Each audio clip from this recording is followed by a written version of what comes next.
Dalip Tahil, welcome to CNN News 18. Thank you.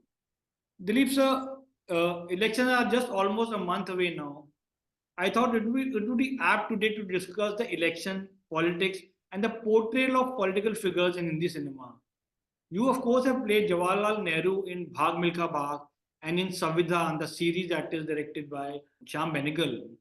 Also, the role of Zulfikar Ali Bhutto in the film IB 71.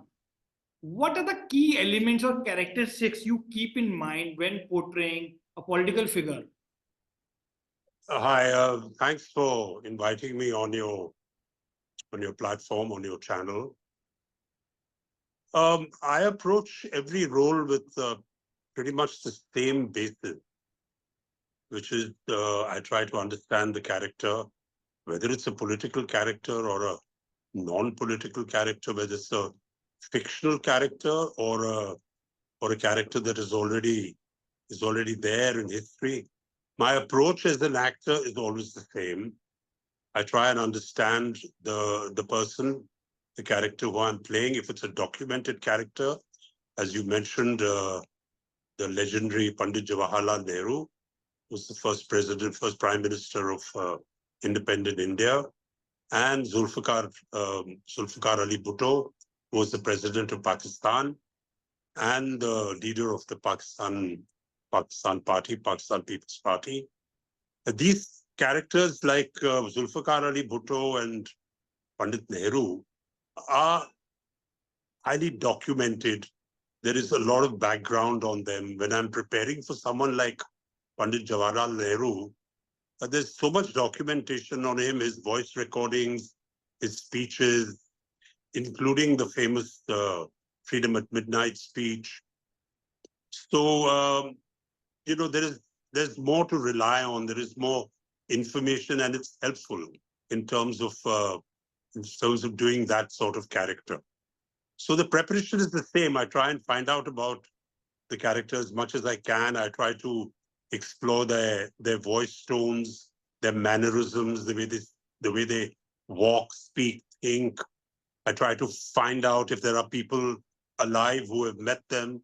In this case, in Bhaag Milkha Bhaag, I was very fortunate that actually Milkha Singh ji, on whom the film was based, had actually met Pandit Jawaharlal Nehru. And I went and sat with him, and we discussed about how his meeting was with Pandit Nehru, what his impressions were. So that was very helpful. But when you're doing a character that is not a historical character or is someone who is fictional, well, then you create the character. I mean, you try and you through the script, you try and find out who this person may have been or who this person is. You give that person a backstory.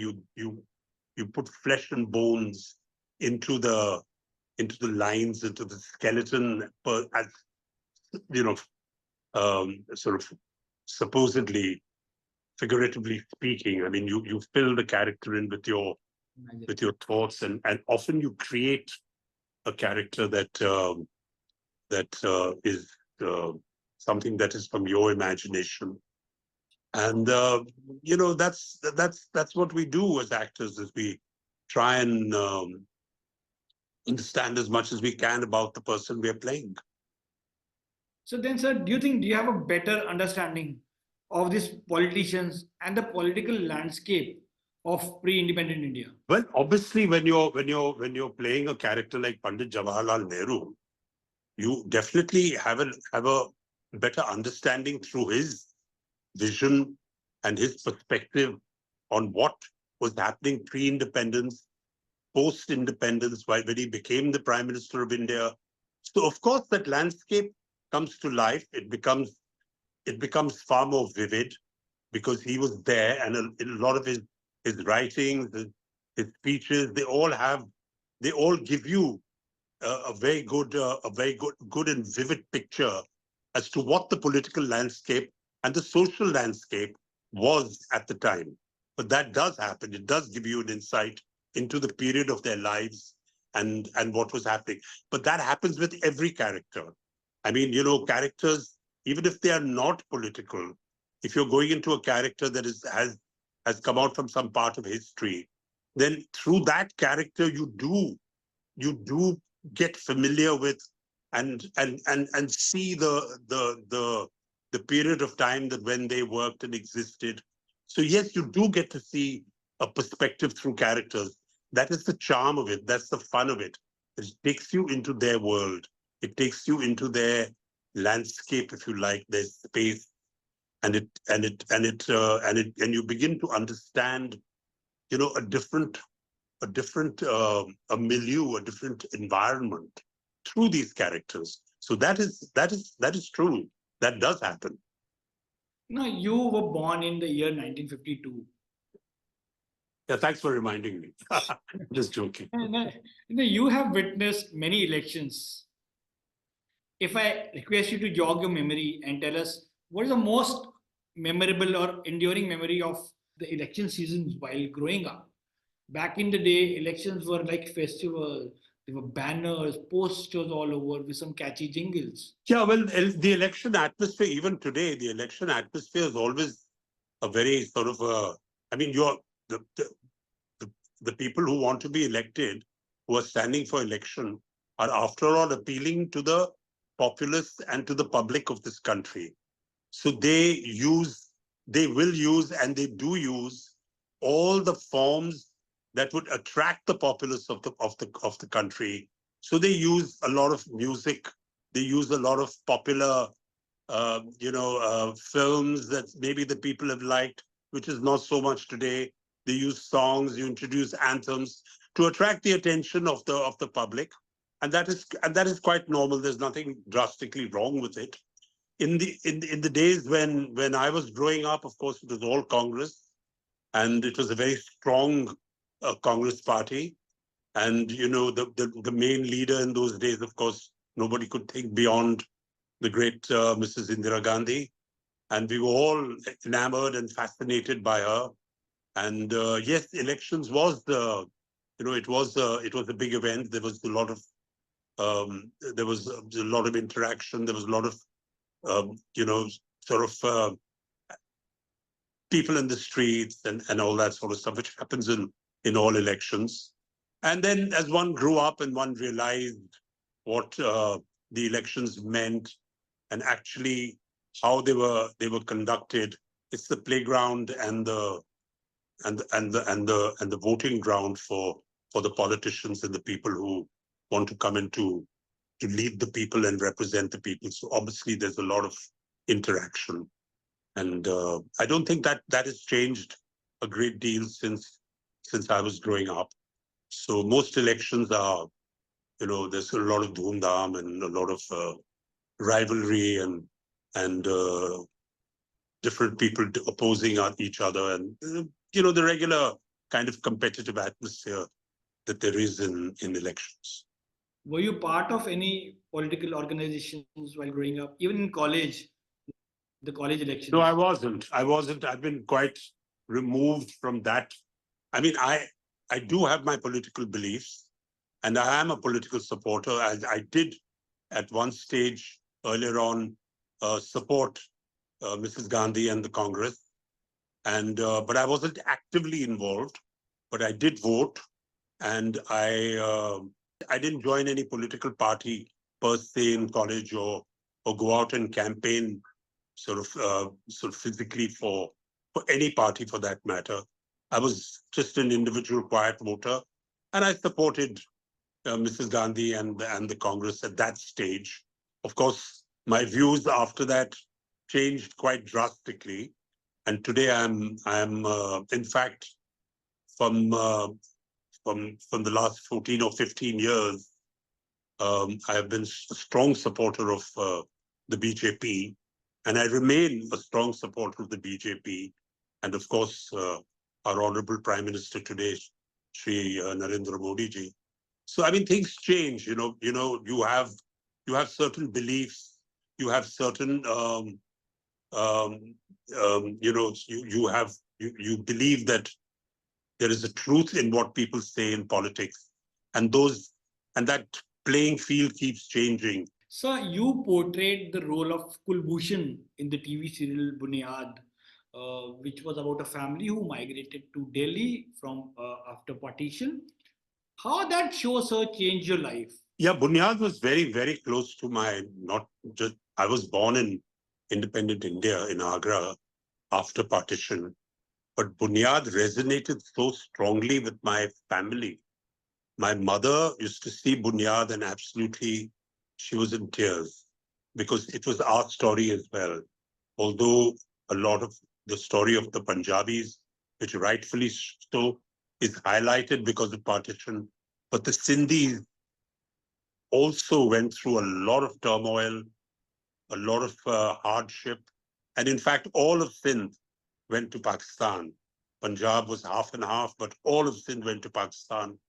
My parents had to leave their homes in Sindh, in Karachi and Hyderabad, and migrate to India. My father was in the Air Force at the time.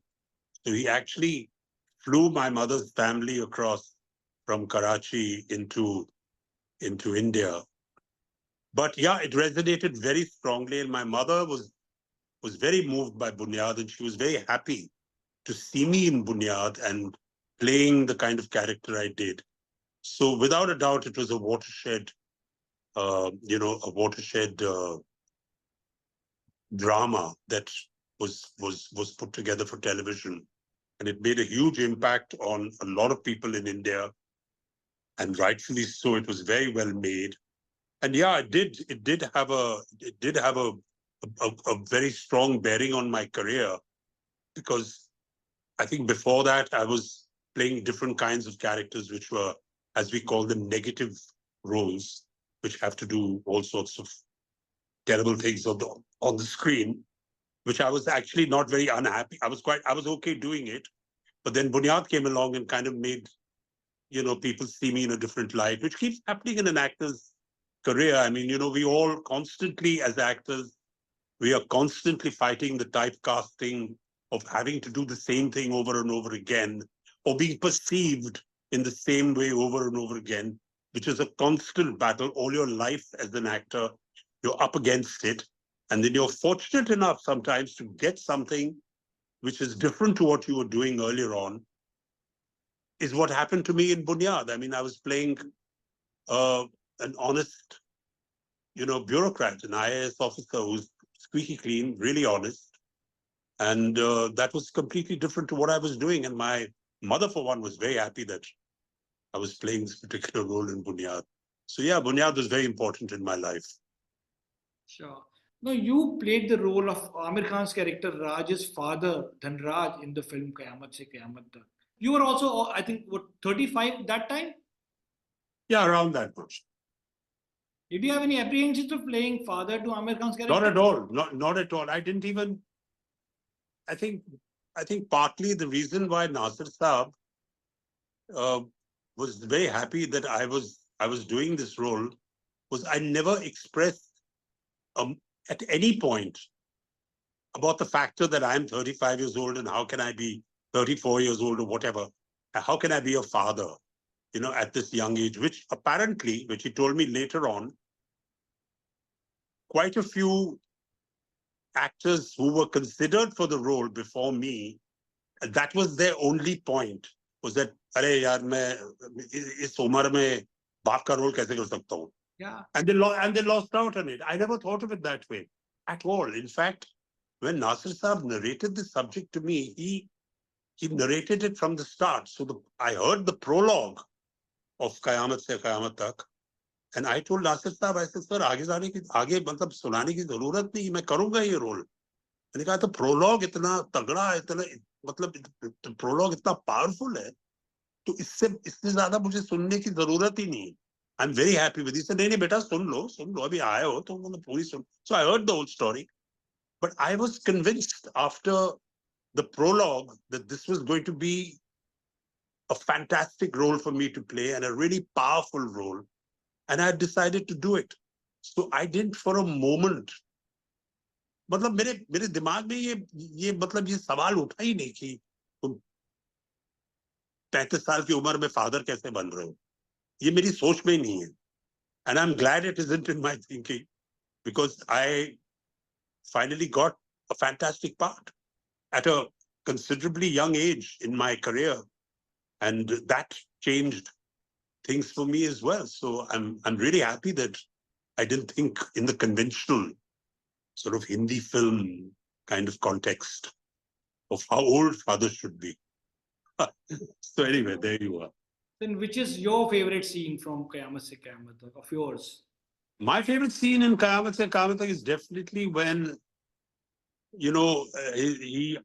Dhanraj knows that his son is gone to meet the girl despite all the issues and all the trauma that the family has been through. He's gone to meet that girl, and the father decides that when he comes back, I'm going to beat him to a pulp. I'm going to smack him and whack him and do this and do that. But when the boy returns, and this happened quite spontaneously actually on the set, because we didn't really know how it's going to play out. But when I saw Aamir return, his face was so crestfallen. He was so sad. He was like an injured puppy. And all I could think of was put my arms around him and hug him. And that's what we did. And that really turned out to be a very, very lovely scene. And I felt very good about it. And I felt that emotionally it was it was very organic, and it sort of had the right emotional touch to it. So that was one of the better scenes that I've had the privilege to do in my career in films. So yeah, there are moments in certain films that stay with you. Not that you plan them, but somehow that moment happens, and actually very privileged that that moment happened at that time. Yeah. Talking about the movements, sir, you've been acting from last 50 years now. You debuted to make, with to make Ankur, me, that was released to make me sound 1974. really ancient. But yeah, I have, because I mean I started not professionally, but I was in school plays and the nativity and always on stage for something or the other, because No, I your was film Ankur, you were part of Ankur that released in yeah, 1974. I was actually I was part of Ankur, but I was around 18 or 19 at the time when Ankur was started. And So then, Sham Benegal Saab saw me in a play in Bombay called Godspell at the time. It was India's first English musical, which was directed by the legendary Pearl Padamsi, who's my guru. okay. And he saw me in that play, and he told me that if you get a haircut, because we all had long hair, because it was based on Jesus and that, on that period of time. So everybody had long hair, and everyone tried to look as scruffy as possible. So he told me, if you have a haircut, I have a role for you in this new movie I'm doing. So I got a haircut and went off to Hyderabad to do this film called Ankur. So that's how I got into the movies. So, sir, then how do you look back at these 50 years of yours as an actor? Which role do you think were the big milestones in your film journey? Yeah, I mean, you guys always want to pin down one role. I don't blame you for it, because I know from your point of view, you want to know that particular. It it's never that way. This whole this whole career of mine, and I think most actors, it's a process. I mean, it very rarely does. I mean, you have these strong sort of landmarks in your career where there are certain films and certain roles that change things for you or take you further. Like I started with a film called Aaj Ki Awaaz with Ravi Chopra, which was very dramatic, and I was absolute bad guy in that, assaulting people and it did really well. So that sort of gave a dimension to me. Then after that came Buniyaad, which changed things around. Then I did Qayamat Se Qayamat Tak, so I started getting more of the emotional father's role. Then Hame Rahi Pyar Ke came, which was a crazy Amazing, I was. Sindhi character. Then I got, Ram Lakhan and Ishq. So I mean, I really feel quite fortunate in the 47, almost 50 years that I've I've been in the industry, that I think because I don't think conventionally in terms of Hindi movie roles, and what I've been very instinctive on that. If I like the director and I think it's going to be fun, and I think that the role has got something in it, I do it. I mean, if it's important to the story, I go by the fact, the way I decide is that without my character, can the story be told? If the story can be told without my character, then I prefer not to do it. But if I find that my character is so crucial that without me, the story is not going to be, it's not going to be told, then I take those characters. So I don't overthink it. I mainly go by the director's passion. Like for Ishq, I did Raja, I did Ishq. For Ishq, I mean, it was Inder Kumar. I mean, I don't know if you know him, but if you sit with Mr. Inder Kumar, he's got such a lot of passion, and he's so vivid and so clear about what he wants to do that it's very difficult to refuse him. I mean, I even shaved my head for that part. And I knew he was going to do comedy with it. He's going to have, some crow shitting on my head or something crazy, or eggs falling on me. I knew he was going to do something absolutely bizarre. And yet I did it because I think that he has a tremendous passion. And I like that zany sense of humor that he has.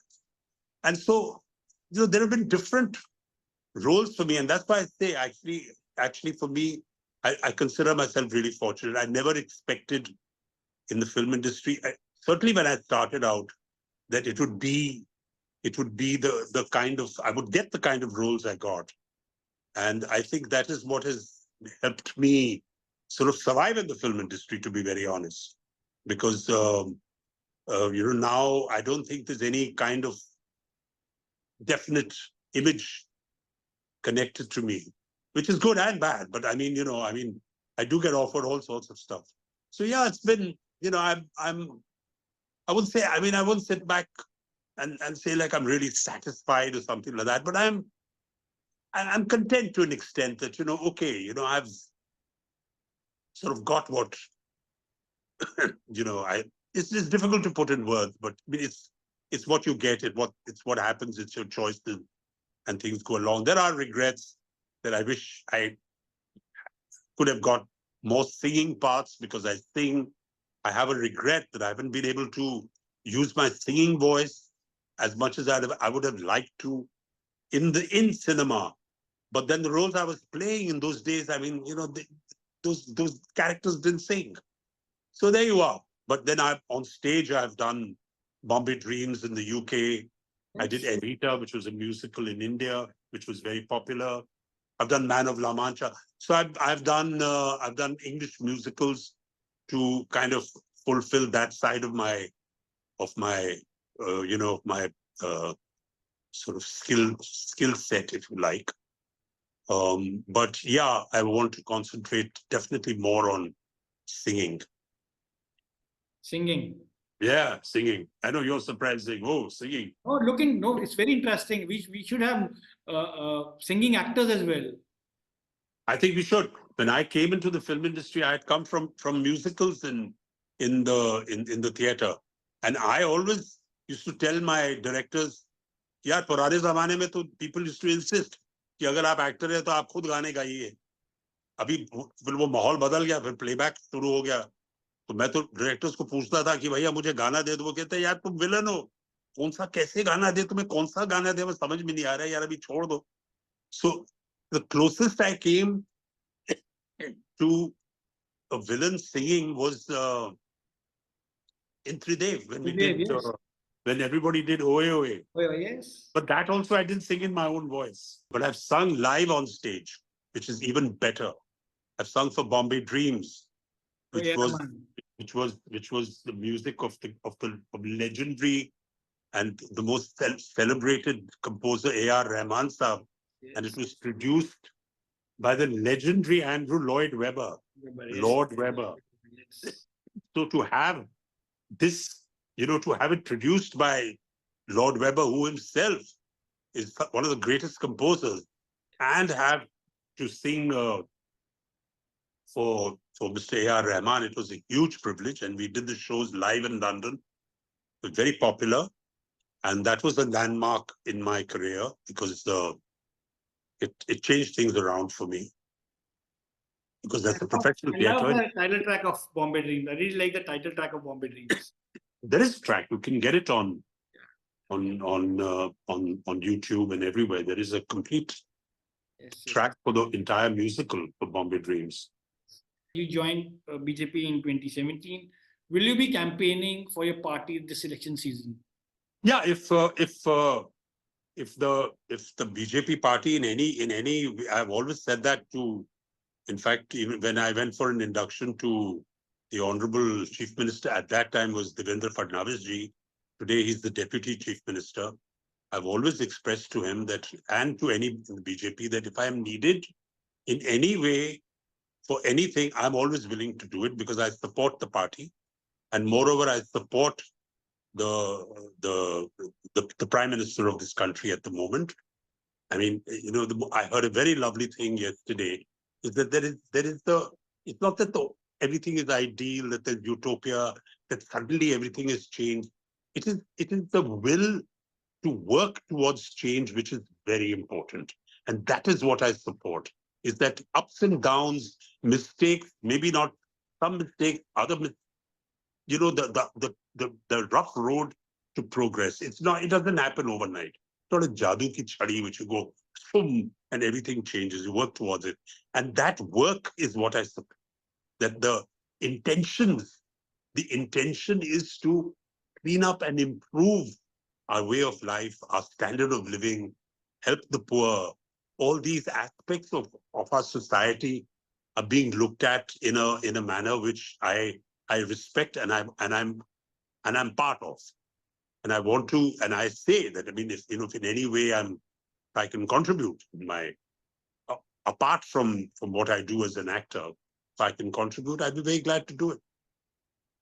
Well, on that note, I want to just say thank you to you for taking time out and talking to me. Thank you. Thank you very much. Many more Vishal. interesting performances by you, sir, on the big screen and also on OTT. Thank you so much for your time, sir, and best of luck. Thank you very much, Vishal. Thank you for calling me.